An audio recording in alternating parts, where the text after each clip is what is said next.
Welcome, everybody. I am 6am Comics, and this week I thought I'd try a new way to decide which of my kids' comics to review by polling all of you lovely tens of people. I gave you the choice of 4 comics to pick from, and the choice was overwhelmingly in favor of another issue of Super Nolan. So here it is, the rebooted Super Nolan series, issue number 2. That's the wrong one.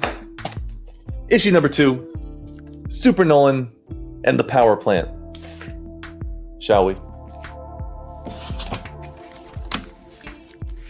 And here we go. Being that this book was created immediately following the completion of issue number 1, many of the presentation points I addressed in the previous review still apply. We're given a 7-page, fully colored, triple-stapled floppy. The simplified Worldwide Comics logo rests in the upper left, and the comic's title is slightly covered by a towering tree-like villain. Who is this villain? Why, it's the Power Plant. An amusing play on words. Beneath the towering vegetation stands Super Nolan, sporting his civilian clothes as he dodges the mighty tree's attacks. While the first issue is more or less a retelling of Super Nolan's origin, the follow-up deviates from the original plot and branches out, no pun intended, in a new direction, giving us a villain of the week approach to the series, resembling the original run of the Black Widow. Now let's open up this bad boy and see where the story takes us. We open with a black panel. Suddenly, a light pierces through the darkness. What could it be? Why, it's the headlight of Super Nolan's trusty motorcycle. He revs the engine, and as the bike speeds forward, our hero performs an epic backflip as his bike crashes into a wall and explodes. Why did he do it? Because it looks awesome. As he soars through the air, he rips off his leather jacket to reveal his iconic Super Nolan costume. His torn jacket gracefully glides back down to the city below. As Super Nolan patrols the skies, he senses danger. I know when there's trouble. He flies towards a terrified scream in the distance. How fast does he fly towards this cry for help?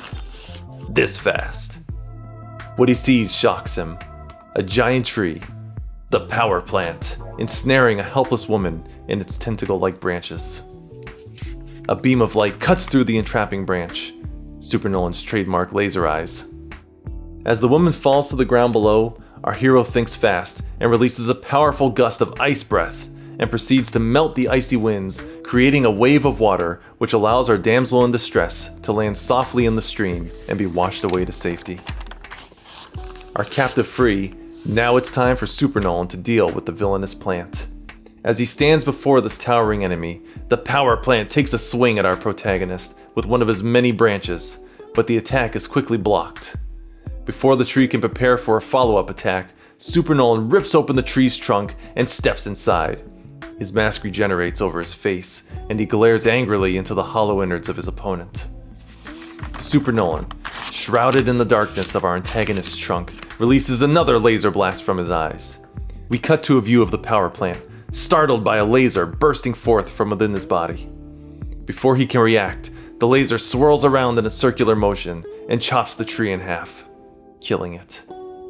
Super Nolan stands within the severed stump of his fallen foe, victorious. End. And I dig the little sonic booms. It's a clever display of our hero flying off to a new adventure.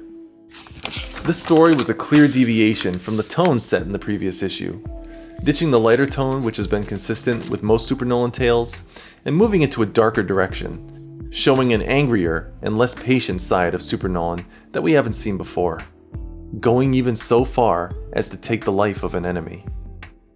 I mentioned in my last review that there was a general concern that this rebooted timeline would follow suit with the spectacular Black Widow and adopt a grittier, more grounded take on the character.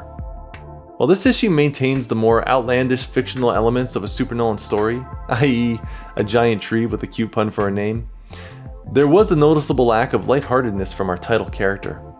In the original series, Super Nolan's character-defining moment was the compassion he showed towards his greatest enemy, Frank F. Frank. In this timeline, however, while he does take great care to save the life of the young woman, his opponent is not shown the same level of mercy and is swiftly executed. Look, my son has vehemently denied that the Super Nolan of this timeline is going to turn evil and become the stopwatch. But hey, all I'm saying is, the signs are there. And this rapid change in character from the previous issue is a clear indicator that something is brewing beneath the surface. But fan theories aside, let's take a look at what we're actually shown in this issue. While Super Nolan's powers have mostly been established leading into the story, we're shown a new ability in his arsenal known as Ice Breath. And I'll go ahead and address the power set's similarity to a popular DC hero, what with the flight, strength, laser eyes, and freezing breath. The skills are familiar, but the way in which they're used is what makes Nolan's approach so unique. Super Nolan's use of Ice Breath wasn't done for the purpose of freezing something.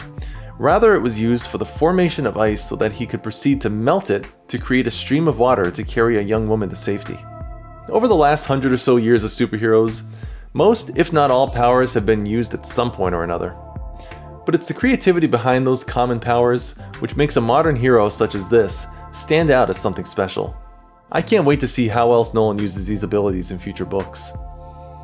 Something I haven't really touched on in this issue is the opening sequence involving the motorcycle. It's an odd way to kick off a story about a sentient tree, and as far as the story itself goes, there's no clear answer given as to why Super Nolan felt the urge to crash his motorcycle into a wall and destroy it.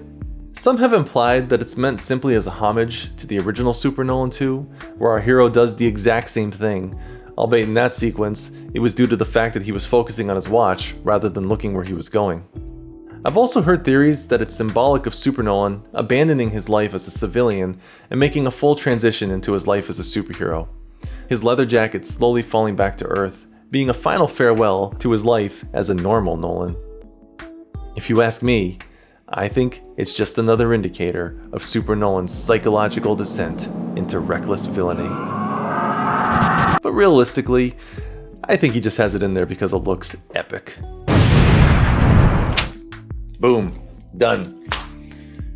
Now, as of this moment, we are officially out of Super Nolan material, at least as far as content created by Nolan goes. And he is currently working on more, but I think we all know how that goes sometimes. So while we wait, we've got plenty of other Worldwide Comics properties to check out.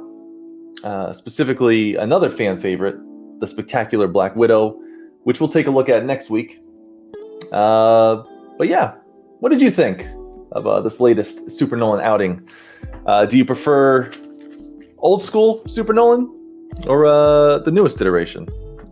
Or hey, who are some of your favorite superheroes? Let me know.